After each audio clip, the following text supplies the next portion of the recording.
All right, looks like we're live. Let's give people like 2 minutes and then let's hop in and then we can just start. I'll just introduce you, Ray, get a quick intro, and then from there, I think the conversation is just going to unfold naturally. Oh, yeah. We're going to have a lot of fun.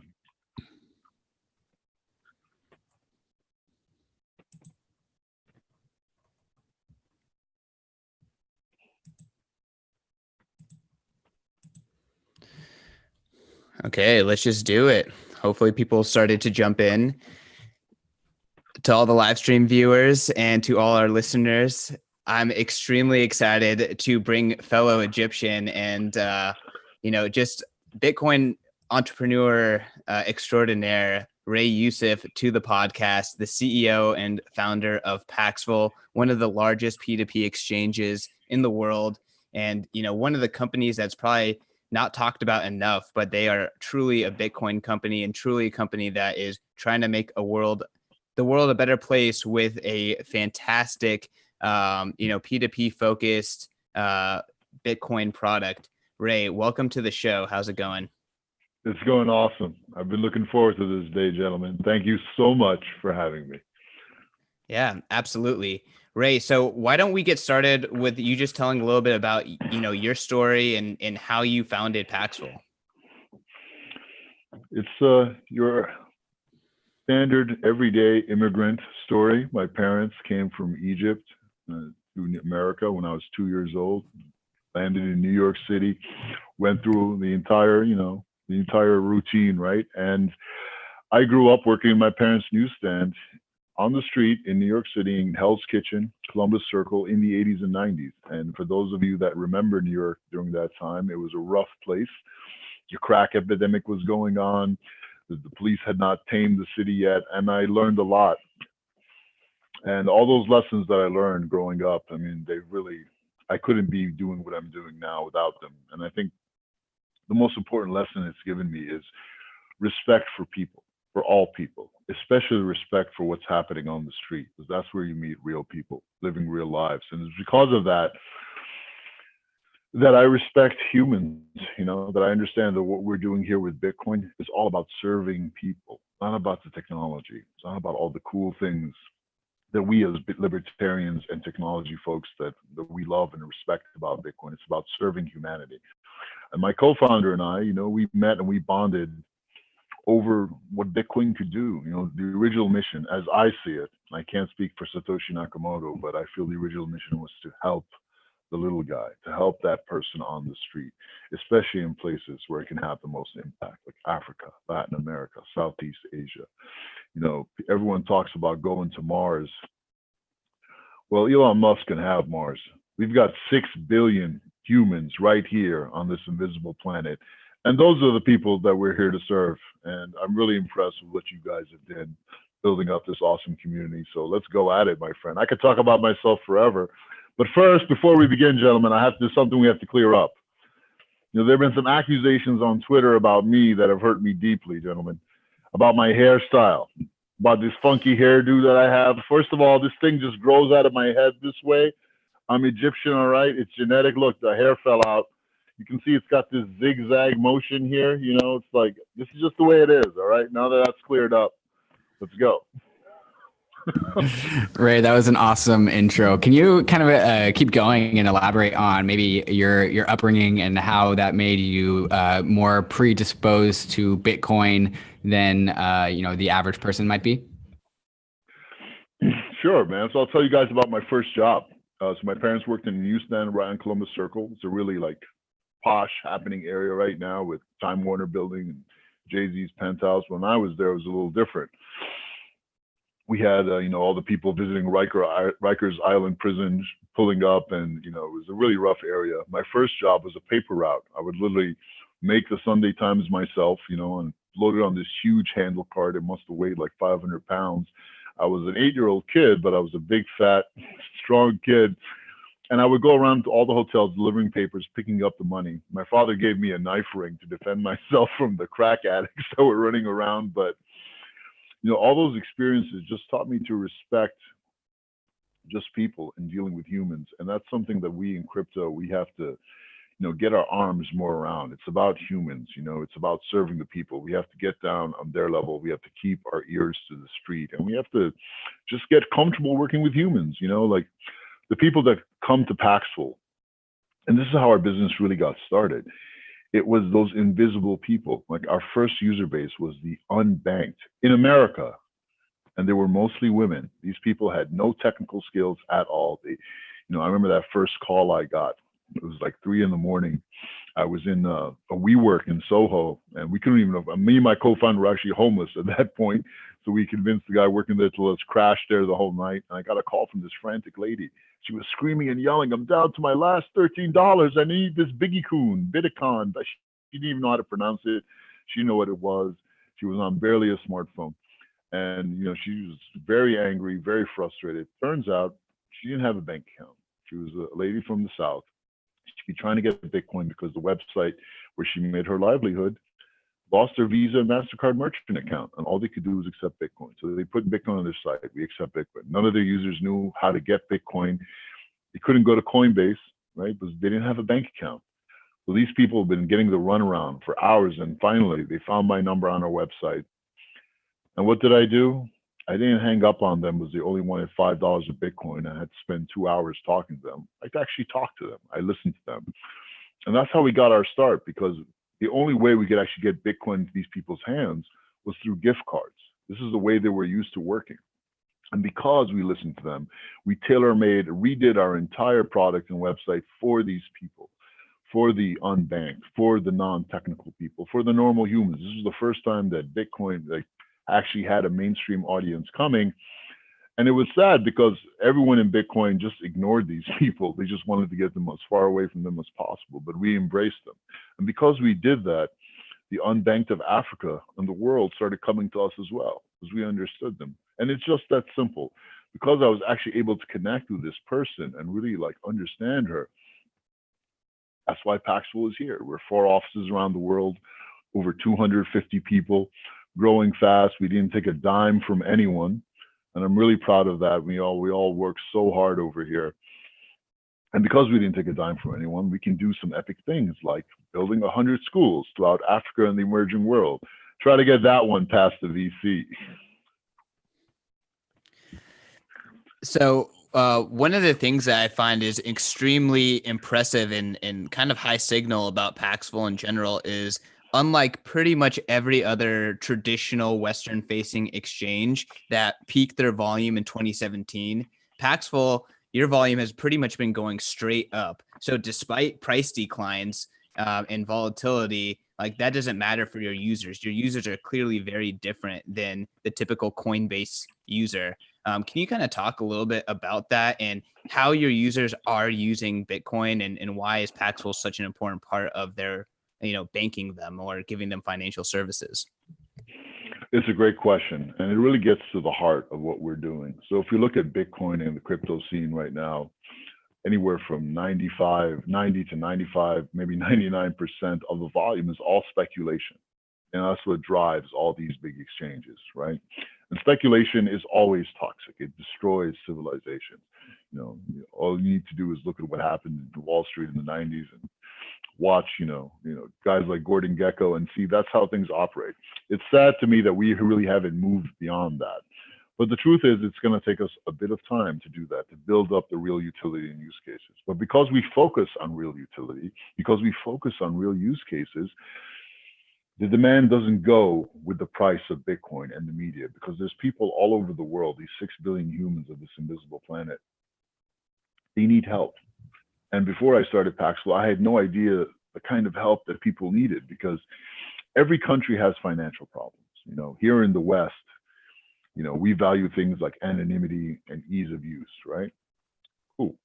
But in places like Africa, people can't even use the money that they have. And me as an American, whenever I thought about Africa, all I thought about was starving children, and all those people don't have any money at all. Well, all you have to do is go to Africa and you'll see otherwise. So Jack Dorsey did a great thing by tweeting about Africa, and he saw what was going on there, and he was super impressed, and he couldn't help but just tell the world.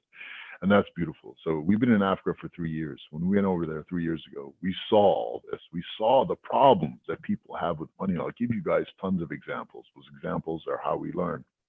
For example, if you're in Western Africa, Ghana, Nigeria, pretty much any country in Africa, you cannot send money out of the country. It's literally a nightmare. Imagine being a merchant in Africa and trying to buy stuff from China so you can sell and make your livelihood.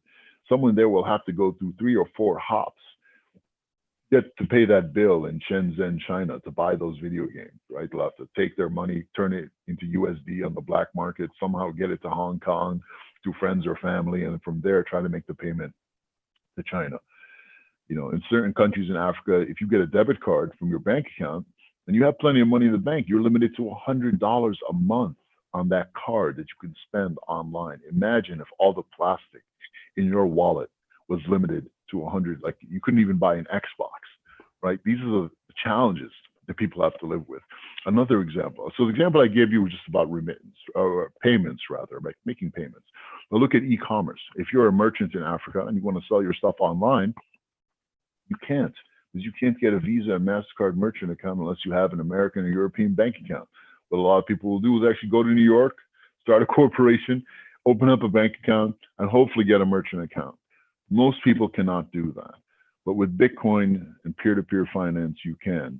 I'll give you more examples about how that works as well. But another great example is remittance, right? I went to, I have good friends in Berlin. One of my friends is from Kenya. She pays up to 25% to send money from Berlin to Nairobi to her sister. And she has to wait a while. It's a huge hassle. I told her, hey, you can use Bitcoin and Paxful, and you can actually turn it into M-Pesa, and it'll get to your sister right away. And by the way, you're not paying any fee at all because of the exchange rate, because Bitcoin is so scarce in Africa. People in Africa want Bitcoin.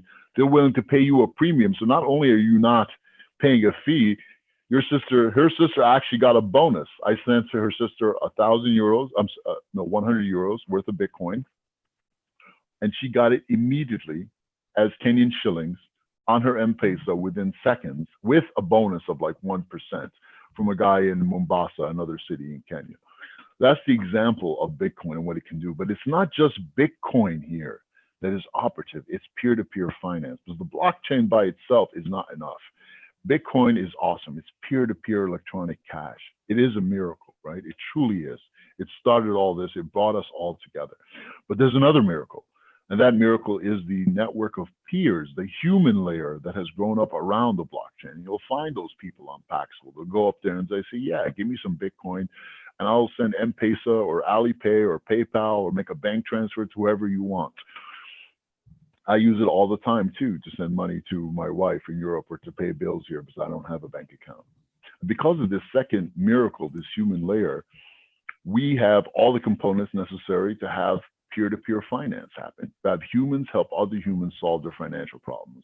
Now, there's a third miracle that has just happened in the past 10 years, and that's the miracle of this sharing economy that was really pushed by Uber, Lyft, Airbnb. So if you can share your car, if you can share your bedroom with a total stranger in safety, why can't you pay a bill for someone or collect money for someone? And then Bitcoin just becomes the clearing layer to make those transactions happen. And that is the killer app of Bitcoin. It's peer-to-peer finance. Those three things, the Bitcoin blockchain, miracle number one. Miracle number two, this human layer that's going around Bitcoin, and now this whole concept of the sharing economy have all come together to give us this miracle of peer-to-peer finance. And what it allows is every human being on the planet to have access not just to banks, but to every single financial network on the planet. We support 355 payment methods. If you think about that, it's like someone in Africa, as long as they can get some Bitcoin, and they can, because Paxful supports 355 payment methods in and out, once they get the Bitcoin, they can literally make a payment anywhere in the world as anything. They can put in a gift card and get another gift card of a different type, or a PayPal deposit, or a bank deposit, or cash in Cambodia. Any form of money can become any other form of money. What that gives humanity is a universal translator for money, which sounds really cool, But for people in emerging markets, it's absolutely life-changing because they would have no way to access those financial networks before. That's all we're doing. So one of my heroes, Eric Weinstein, refers to the concept of the portal as the portal is a thing or a mechanism or just a place for people to pass through in order for them to kind of awaken and see things anew on the other side.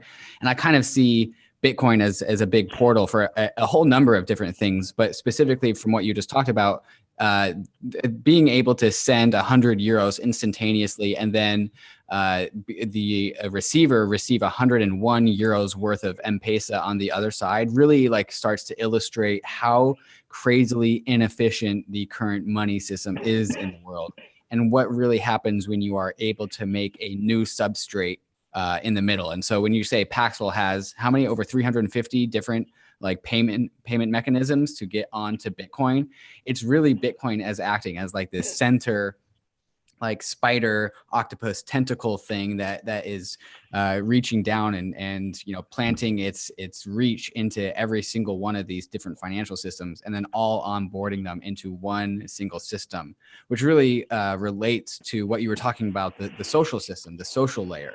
Like the Bitcoin is a place for all people to end up and be on the same system, because it's better when we're all on the same system. We don't need 350 financial systems. We might not even need 3 or 2 financial systems. We really just need one. I see Paxful as like a way to really speed up that process of getting everyone into the same spot. Absolutely. That's a brilliant analogy. And that's exactly what it is. I mean, Bitcoin has given us so much. I mean, first of all, I never even questioned what money was or where it came from before Bitcoin. It introduced the word fiat into my equation. I mean, you think about how amazing that is. It really is life-changing. That's the portal. It truly is.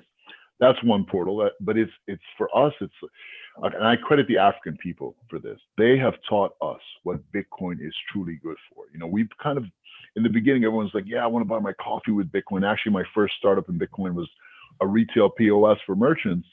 And I was, you know, in New York trying to convince bars and guys selling hot dogs to take Bitcoin. It would be so cool, but no one wanted to do it because no one had Bitcoin for that. Bitcoin's killer app is not being able to pay for a cup of coffee with Bitcoin. Bitcoin's killer app is, as you said, you know, this octopus or mycelium layer, or really a clearing layer that makes all the world's money, no matter what container it's stored in, whether it's in a bank, in an online wallet, in cash, in a retail economy token like a gift card, whatever it might be, it takes it and makes it universally accessible to all. Bitcoin's killer app is as a clearing layer for all the world's money. I mean, think about it like this, guys, and this is how I think about it now.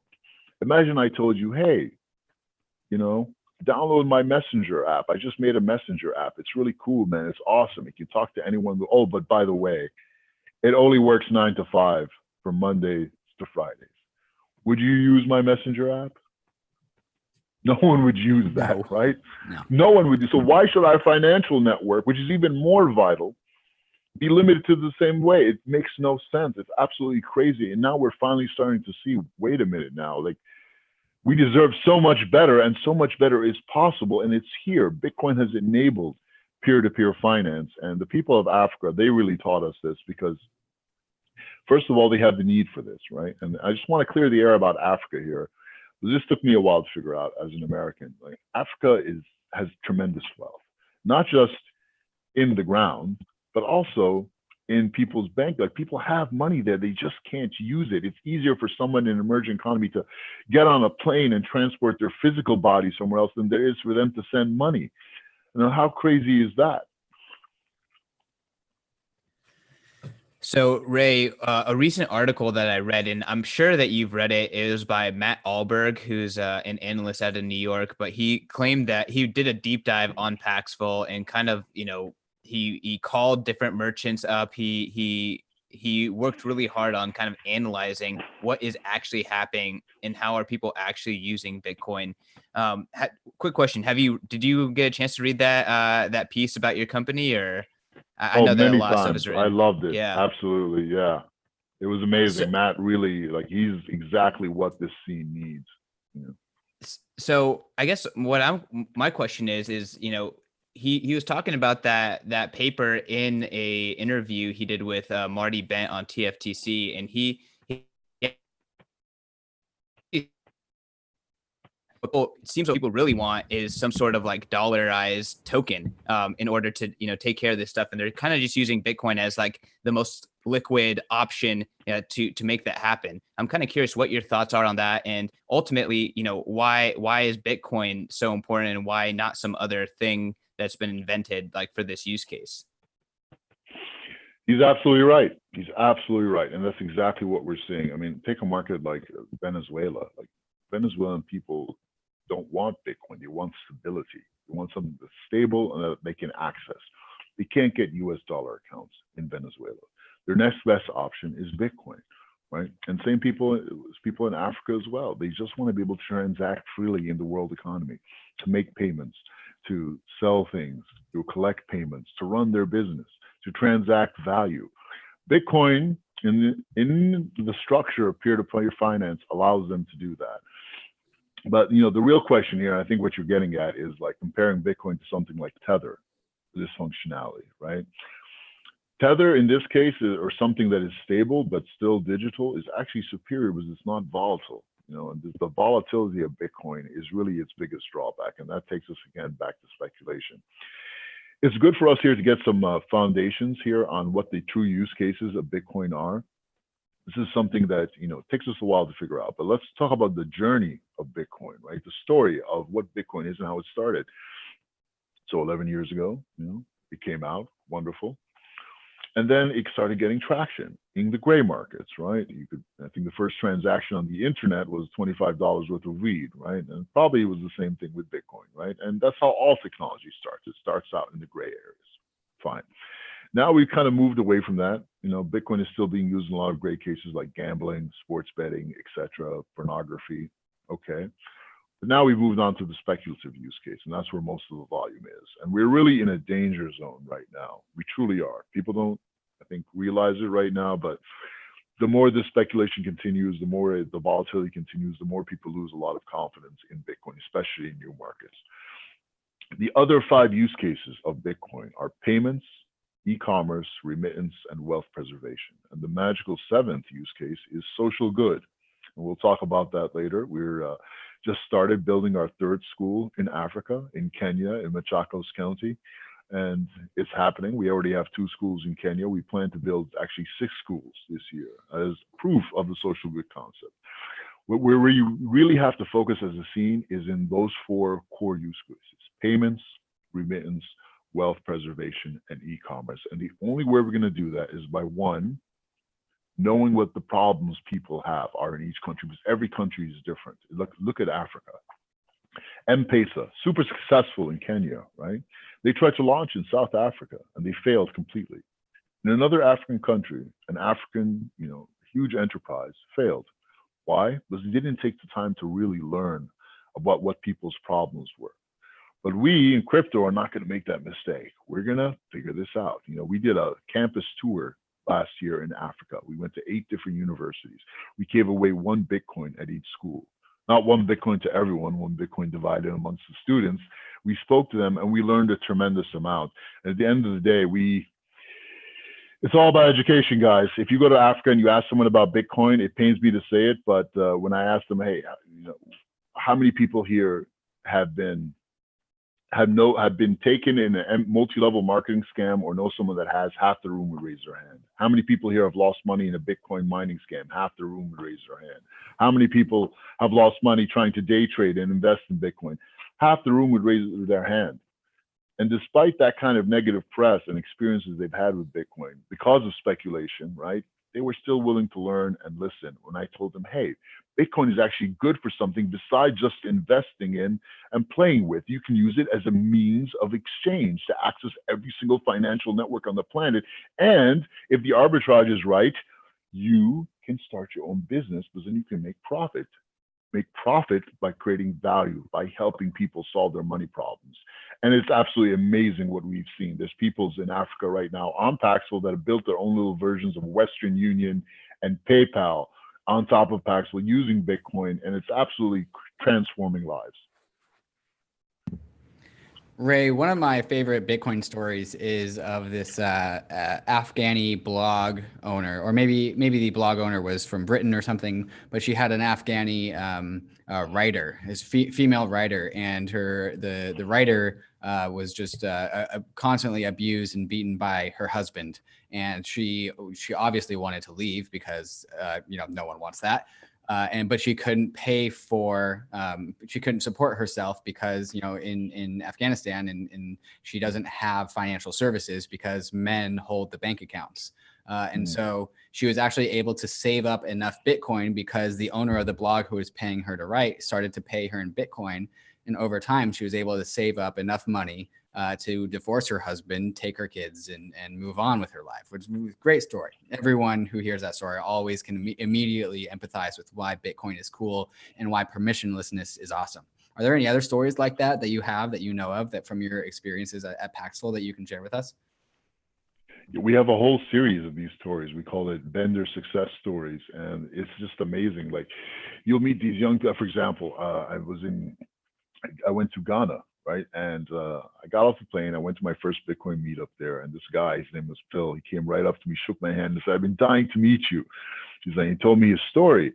So it turns out, he said, 2 years ago, I was unemployed. Now I have 5 employees. I'm like, "What, really?" And he's like, "Yeah." He's slanging gift cards on Paxful. He started his own business like that. And he's now figuring out new trade routes as well. I went to South Africa. I met a guy who actually built his own little version of Western Union on Paxful. So he found a problem, right? And this is how all entrepreneurship starts. You find a problem. In that lady's case, her problem was she couldn't be free, right? She was in a situation that she was not allowed to grow and be respected in.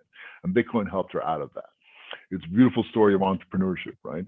There are actually people right now building whole businesses using Bitcoin to serve others. So this guy in South Africa, he found a problem. Nigerians working in South Africa, they don't have a bank account over there. They don't want one, but they want to send money back home to mama, right? So he told them, "Hey guys, no problem. Take that South African rand, deposit it in my South African bank account." He was a young guy, but he had a South African bank account. And he told them, "I will send the money to your mama in Lagos in Nigeria. And you guys are only going to pay me 5%. And I promise you'll get it the same day." And they're like, "Really? Let's do it." All he did was he took that South African rand, turned it into Bitcoin, also on Paxful, and then took that Bitcoin, sold it to some guys in Nigeria, and had them send the money straight to their mother's bank account. And it happened the same day. He actually made profit both ways, from the 5% he took from them and also from the arbitrage rate from South Africa to Nigeria. So he was doing great. They were super stoked that they actually send money the same day at a fee 1/4 of what Western Union would charge them. And their mother didn't have to wait online in some long sorted place. And there's success stories all over like that. You can watch Paxful vendor stories. We're coming out with a whole series of these because literally, I can't believe how many, there's some multimillionaires in Africa now because of Paxful. Like, there's one guy, he actually has 60 employees now.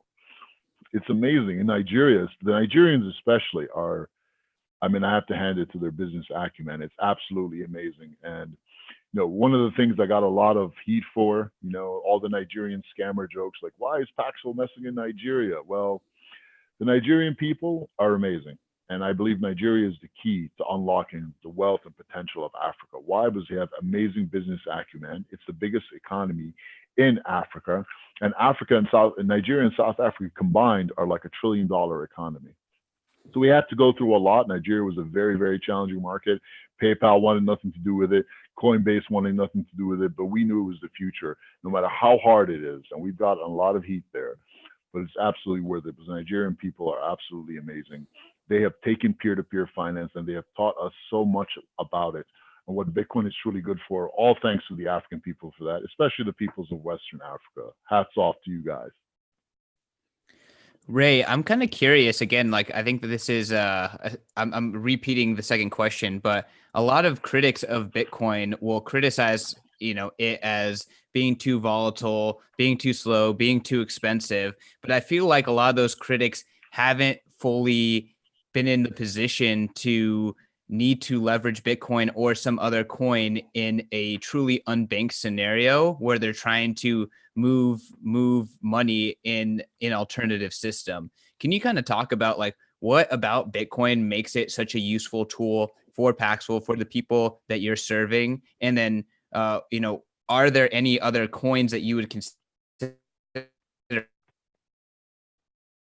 is really a gift card and it's really a Bitcoin only solution? I'm kind of just curious, like, is there other coins that are even viable for this use case? Well, nearly any coin can be used as a central clearing layer, but Paxful only supports Bitcoin. You can trade Bitcoins for other cryptocurrencies on Paxful, but everything goes through Bitcoin. And there's a reason for that. If we had, VCs that would say, hey, you guys have to put all these other tokens on your site, and coins and whatever, it's like Coinbase and Binance does, yeah, we would make more money. It's true. However, it would destroy the momentum. We need a central clearing. The world needs one central clearing layer that has as much liquidity as humanly possible. And we have chosen Bitcoin to do that because we believe is the most viable choice. There may be other choices, of course, and we might have to add them in the future if we get enough demand, if it makes sense, and if it does not distract from the momentum of this central clearing layer. So we're using Bitcoin right now because it just makes the most sense. Imagine someone comes to you and they're like, hey, I just heard about this Biggie Coin, whatever, and can it help me? You have to spend so much time educating them about what Bitcoin is and how it can be used in terms of peer-to-peer finance and in relation to solving their very specific problems. Imagine having that conversation and being like, oh yeah, but there's 67,000 other tokens too. And by the way, there's 27 different versions of Bitcoin. That's not a conversation we need to have.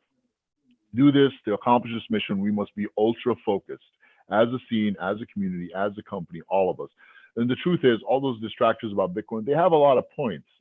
And most of their points stem from the fact that we in crypto, us Bitcoin libertarian crypto folks, so many of us have not figured it out yet. We're still looking in the wrong place. We're still playing with speculation. We're still dreaming about buying coffee with Bitcoin. When the killer app of Bitcoin is as this clearing layer. It is peer-to-peer finance. It is staring us right in the face. All we have to do is stop and pay attention to what these real human beings are using it for, and talk to these people too. Like, find out what their problems are. Connect with them as humans. That's how things work in business. One of the best things I learned growing up in New York City, on the street working in my parents' newsstand, was that business is really simple. If you can do a business process on a piece of paper, you can do it with anything else. And all technology is good for is scaling that up. These are very simple core lessons in entrepreneurship and business that a lot of people in crypto haven't figured out yet. But like I said, it's all about education. And I think first we have to start by educating ourselves in the scene. Ray, switching gears here a little bit, how does the topic of KYC and Paxful intersect, or do they not? Well, they absolutely do. And we started our KYC initiative really early, like way before any other peer-to-peer startup that's, they all like to brag about no KYC and anonymity. But when we actually look at what's happening in Bitcoin, in peer-to-peer finance, KYC is vitally important. Not because of regulators, of course, we have to be compliant. We're in the age of compliance right now. Anyone that's thinking about a completely anonymous system here and sticking it to the man, all I got is one question for you. How many aircraft carriers you got? 0? Okay. Don't try to outrun the long arm of Uncle Sam. This is not going to work. Let's be realistic here. We're here to help humans. We must consider KYC. Now, before we even talk about compliance, we must talk about the elephant in the room, and that is fraud. If you think about what we're attempting to do here, and what we've done, we've given banking services, universal banking services, access to that to literally every single human being on the planet. If they can get to a smartphone or a computer, they can access this network. That opens up the door to tremendous amounts of fraud. Because Bitcoin is immutable, it is irreversible. That's awesome. It's an awesome form of money. But literally every other form of fiat there is reversible with enough political will. But the two must work together, right? For us to get Bitcoin into the world, for us to make it useful. And that opens up the tremendous challenge of fraud. What can help? KYC. Yes, there's a reason why identity is the foundation of banking. Now there's a problem. and this is the truth, KYC is completely broken. Completely. And anyone that's tried to do a fintech startup fees immediately. Like whatever service you use, like Jumio, on Fido, etc. There's so many of them, and Jumio is great. They do a good job, at people in the West, right? Americans, Europeans, but it can't do, non-Latin alphabets well, like in China, in Russia, acrylic alphabets. And Africa is a whole other story. I mean, there's so many, like every country is different. Like Kenya, for example. Kenyans hate the word KYC, not because they don't want a KYC and be anonymous, but because they can't, because there's no proof of address in Kenya. It's not a thing over there. And you only figure that out when you actually talk to those people. In Nigeria, there's 5 forms of national ID, and none of them have an expiration date. So when Nigerians hear KYC, they flip out, not because they're scammers. No, most Nigerians are very honest. And in fact, in Nigeria, you can't even get a SIM card for your phone unless you KYC with a fingerprint scan. So Africans are cool with KYC. They want a KYC. It's just, it doesn't work. It's broken for them. So what we've done when we started our KYC initiative, I think it was like almost 8-9 months ago, is we stopped and looked at every single market that we were in. We went there, we looked at the IDs, we did a thorough deep dive on all of that, and we have structured our KYC system to work for those people. And because of that, we're actually getting requests from other companies to white label our KYC and give it out to them. We're not into that right now. We just want to serve our users. So KYC is absolutely essential, guys. Because if you look at these peer-to-peer trades, vendors, like the other peer, will ask the guy for ID. Why? Because they don't want to lose their Bitcoin and have it charged back.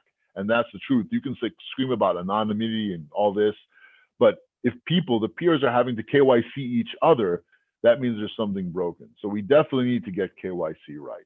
We have to accept that and swallow that pill. KYC is not evil. If you deal with people, if you look at what's happening on the ground, on the street, we need something to stem off fraud. And that is always a challenge in starting to, onboard all this fiat into the Bitcoin world and get Bitcoin into the hands of people. And that's the truth from the streets. Ray, I'm kind of curious, what is your biggest fear and existential threat towards Bitcoin? Like, what would make Bitcoin unusable for the people that use Paxful and need it as their alternative financial system? That's a great question. I mean, there's a lot of them. Which one is worse? I don't know. I mean, all the speculation itself is super toxic. I mean, all the scams, if you go to Africa and you mention Bitcoin, people kind of freeze up. It's like all of them have been scammed in one way or another. Multi-level marketing scams. They always ask for Bitcoin. Why? Because it's a superior form of money. But try explaining that to someone who's, their uncle lost his life savings because he gave some Bitcoin to someone, right? People, mining scams, same thing. It never makes sense, right? Day trading Bitcoin. People, like 99% of people that try to day trade, they lose money. It's the truth, right? So the speculation is really the biggest threat. It's huge. It's all the scene seems to talk about, because that's where all the money is. And there's a reason why every religion and civilization is kind of banned or put like borders around speculation, because at certain levels it becomes toxic, even at any level. Second place might be all this drama and infighting that we have in the Bitcoin space. I mean, we have so many brilliant people in this space. Imagine if we got them all together, even for a week, and they were all focused on solving the problems that real people had, instead of, flinging fire and mud at each other on Twitter. Imagine where we'd be. Like all the division with all these forks and all these tokens, it really is kind of disheartening to see this happen. I mean, those are the two main things. Anything else is really kind of small compared to that. So we have a lot of work to do, gentlemen. So I'm kind of curious here, like what exactly do you consider to be speculation? Do you consider like hodling by Western people to be speculation? Absolutely not. Hodling is great. Holding on to Bitcoin, okay, cool. If people want to hodl, that's great. I would prefer if they took that Bitcoin and actually used it, maybe to circulate it around, make more Bitcoin by helping people in emerging markets access financial services. That's very possible. For example, it was a situation in Nigeria where the central bank started forbidding people to send money outside of the country. And that's because at the time the price of oil was dropping.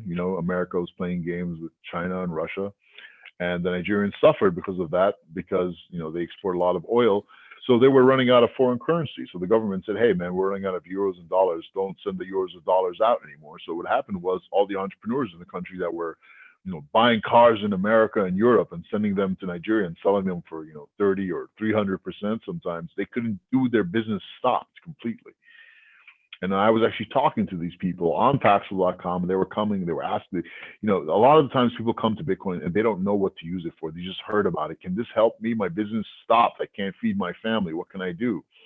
And I was like, wow, okay, here's what you can do, brother. You need to buy a $10,000 used Land Rover in Detroit and send it over home, and you can't, send money out of your country anymore. No problem. Buy some Bitcoin from this guy. And I promise you, once you have that Bitcoin, you can sell it to someone in the United States, and they will very gladly pay that bill, that invoice at that auction house for you, and that car will be yours. And they'll even, pay the invoice at the shipping company, and they can send it over. And it started working. They started doing it. It was absolutely amazing. We made a huge connection between China and Western Africa, especially. And I think over $50 million a week goes through on that corridor alone. And more such corridors are emerging every single day. I guess the next question is kind of on the infighting and stuff like that. It feels like a lot of infighting kind of occurs because it's extremely difficult, at least from a technical and consensus layer, to change BTC and to, make it what you want it to be. Bitcoin can be very inflexible if you're coming at it from the wrong direction. Like, is that something that is inherent and unavoidable, or do you think this is more of like a community issue?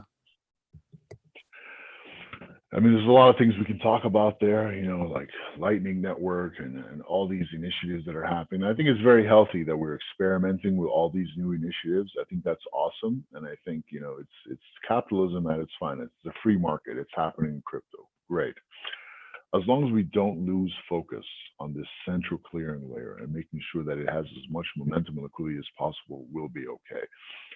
The hodling is great, but things like what happened in 2017 with this ICO thing, that was so destructive to us. So many people lost so much money. It brought in a bunch of charlatans into this space, and most of them have kind of vacated right now, but we're living with all of that. We have to own up here, like, all this damage that's been done. Every time I go and I speak in front of real people in Africa and Southeast Asia, I have to answer all these questions. I have to clear up all this baggage and all this air. And what it does is it costs us all time that we could be focusing on teaching people how to use this amazing magical internet money to solve real problems for themselves and enrich themselves and start a business. And that's all it comes down to. We just have to undo a lot of, it's bad enough that the media is also coming at us. But internally, we just have all these, money-hungry people playing games with fake money. That's not what Bitcoin was started for. It's not started to be another asset class for rich kids to play with. And that's what we have now. We have a lot of rich kids playing games, introducing projects, just trying to milk things, playing PR games on Twitter. I don't want to sound like a broken record. Let's keep things positive. We're in the most amazing space in the world. We're in the money business, and we're focused on helping real people. And the biggest problem that people have is money. We're really blessed to be here, guys. And it's just starting. The era of peer-to-peer finance is beginning now. And finally, people are taking notice, especially about Africa, which to me is the most awesome thing in the world. I think 2020 is going to be a blockbuster year for Bitcoin and cryptocurrency in general. I think it's a year the world's going to start taking notice. And even the most ardent critics like Jamie Dimon and Peter Schiff, they're going to be like, wait a minute. Well, these little folks have actually figured out how to actually make this thing useful and built a decentralized peer-to-peer system to actually get around us, right? But we're not trying to get around them. We are building an umbrella around all these financial networks, them included. Yes, guys, we're not going to magically get rid of the banks. You can forget about that. They're going to be here for a long time, and that's fine. They can be included in this network. You can't stop peer-to-peer finance. They banned exchanges in India from having bank accounts. They forbid the bank accounts from dealing with them. And what happened? It all went peer-to-peer. One of our most active communities is India. So no matter what happens, peer-to-peer is going to keep going. Bitcoin started as peer-to-peer. It's all about peer-to-peer finance. And that's the message we're driving home. It's not about Paxful. It's about peer-to-peer finance and how real humans are using it. So Ray, what can we expect from the next 1 to 3 years out of Paxos or Paxful? And can you also kind of illustrate maybe Paxful's stance on the on Ethereum, and if there's any room for Ethereum on that platform? Well, I'll say personally, I love Ethereum. I think it's an awesome platform. I think it's a super awesome and novel experiment. I think Vitalik is really an inspiring character for someone so young. He's not perfect. Homeboy needs to eat a sandwich, man. Someone hand that kid a sandwich. But he's brilliant and he's trying hard. I'm not, all this hate that Ethereum is getting, it's just not healthy. We should support these people, right? But, there are a lot of people in Ethereum that are trying to actually build out on real use cases, but it's just that they're not going to these places that need help. Like a lot of people in Africa that would deal with Ethereum, they're like, hey guys, you should stop focusing on all these enterprises and come down here and focus where the real social impact is. And they didn't do it. I was trying to tell Joe this a while ago, but he just wasn't in the mood to hear it at that time. But it's fine. I think eventually they're going to get there. I really hope they do, because Ethereum can be very, very useful as well. They just have to, again, stop being so in love with the technology. It's not about the technocrats, right? It's about the people. They have to hit the streets and figure out what they can do there. And there are really some very novel projects I've seen on Ethereum, but they just don't get enough exposure at all. Too many people are hating on Vitalik and making fun of his pronunciation of sharding or what. I don't know what's going on. But we can do a lot better, and there's definitely room for Ethereum and platforms like that. Where do you see Ethereum and Bitcoin, coexisting together, and how do you see that? It's a good question, guys. I wish I was smart enough to answer it. I don't have any real opinion there. It all depends on the entrepreneurs. Like if there are people in Ethereum and in Bitcoin that are going to actually take this technology and try to actually make it work for real people, there will be intersections. I mean, I think one of the best examples is Dash. Those guys have done a lot of really good work in Latin America, getting Dash out there, trying to circulate among the people and experimenting a lot. And they're not afraid to hit the street. That's great. I think Ethereum could definitely learn from that. And definitely everyone else in Bitcoin can learn from that. It can't just be us at Paxful that are interacting with real human beings and trying to figure out real problems here. We need the whole scene to do it. Once that starts happening more and more, we're going to start seeing these natural paths and avenues emerge. And there's so many of them. Literally, there's an infinite amount of possibilities. We have 355 payment methods.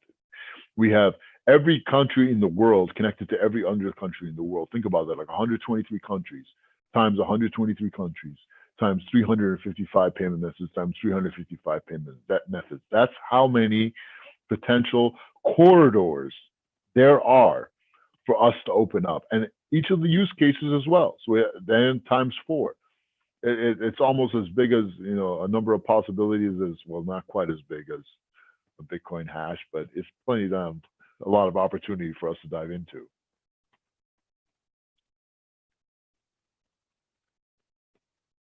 You're muted.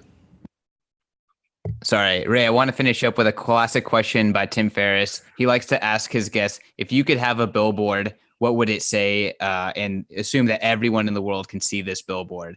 What would you tell the people if you could give them one message?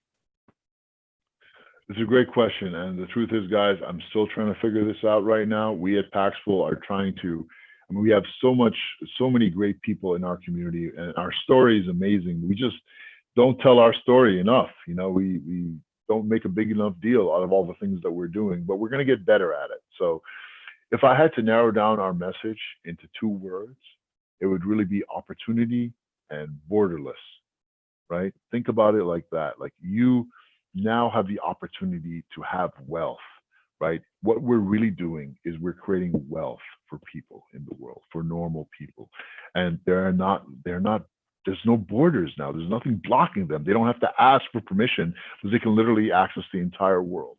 Opportunity and borderless opportunity, right? I would say that in some fancy way, maybe Paxful, new money. I don't know. Maybe you guys could help me out with that. But essentially, it's those 2 things: no borders and opportunity. The opportunity to create wealth. That's our job, guys. We're here to create wealth for people of the world. Let's bring it all back around to the core, right? Like, what is money? What is it? What is money? I asked myself that question a while ago, and it took me 5 years to figure out, but it's simple. Money is work. It's the work of the people that is truly money. It's not paper or gold or even Bitcoin. Money is just a representation of work. That's all it is. Look at Africa. It has the largest population of young people in the world. It's going to have over 50% of the population growth of the entire world in the next 25 years. There is so much money there. And it's not in the ground. It's in the heads and hands of people walking around. Imagine if we could unleash all that tremendous productivity and work in the world, and we can.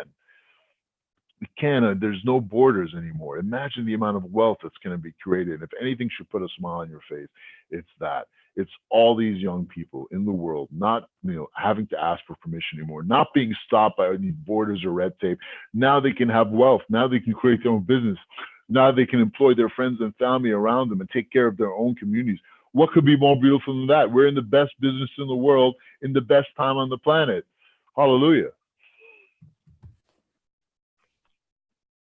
I really like that. I really like that because I think Bitcoin and this crypto economic revolution is an opportunity to break down borders as well. And especially, I think that's really resonates with your guys' emphasis on Africa because it's a dirty secret that all of the African boundaries and borders were decided by a bunch of Western European leaders in 1880 in Germany. They decided where the borders in Africa are going to be based off of their own personal interests, forgetting about the cultural and tribal locations in Africa. And so I see Bitcoin as a digital nation. And if Africa gets onboarded onto Bitcoin's digital nation sooner than everyone else, then fine, they deserve it.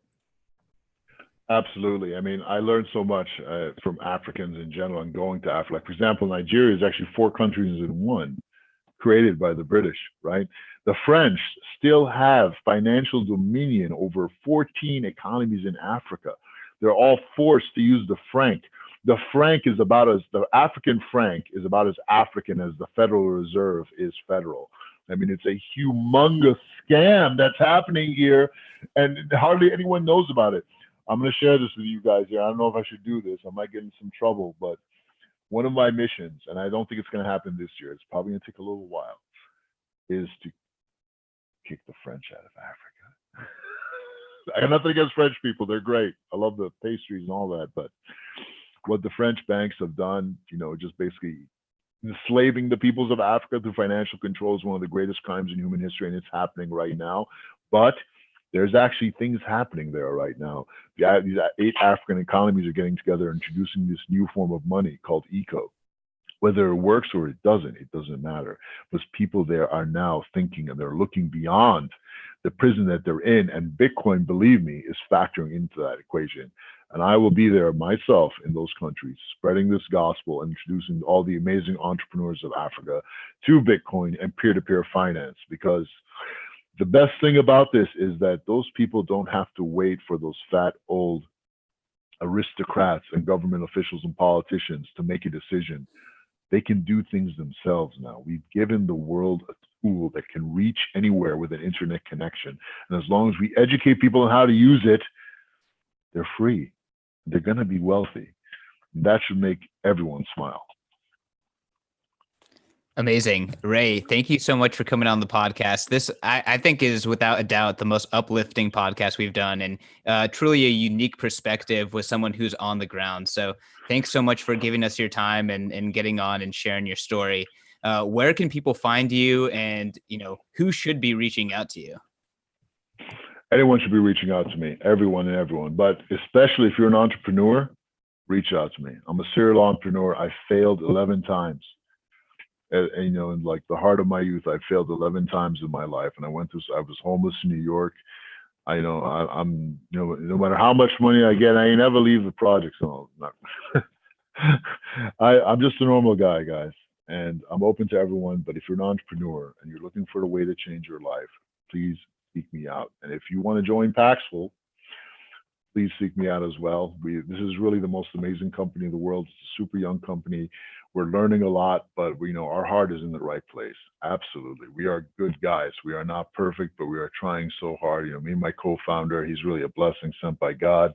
I met this guy in New York 6 years ago. We've been married ever since. Now we have this amazing team around us, and we're not going to stop until we take this all the way. So if you believe in humanity, if you believe in abundance, if you believe that you have hope for the future and you're willing to fight for it, seek me out. I'm one of the good guys. I'm going to help you as best I can, God willing. And where's the best place to seek you out? You can find me on Twitter, Raypaxful. You can email me at ray@paxful.com. And I'm on YouTube as well. But those Twitter and my email are the best place to find. I'm also Raypaxful on Telegram. I'm not going to get my phone number out right now, but please don't. I'll give it to you.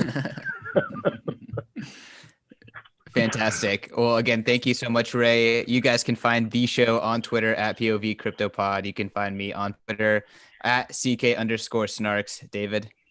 You can find me on Twitter and on Medium at Trustless State. Thanks everyone for staying and listening. Thanks to all of the live streaming viewers as well. And then Ray, of course, thank you for giving us your time. Thank you guys. Peace.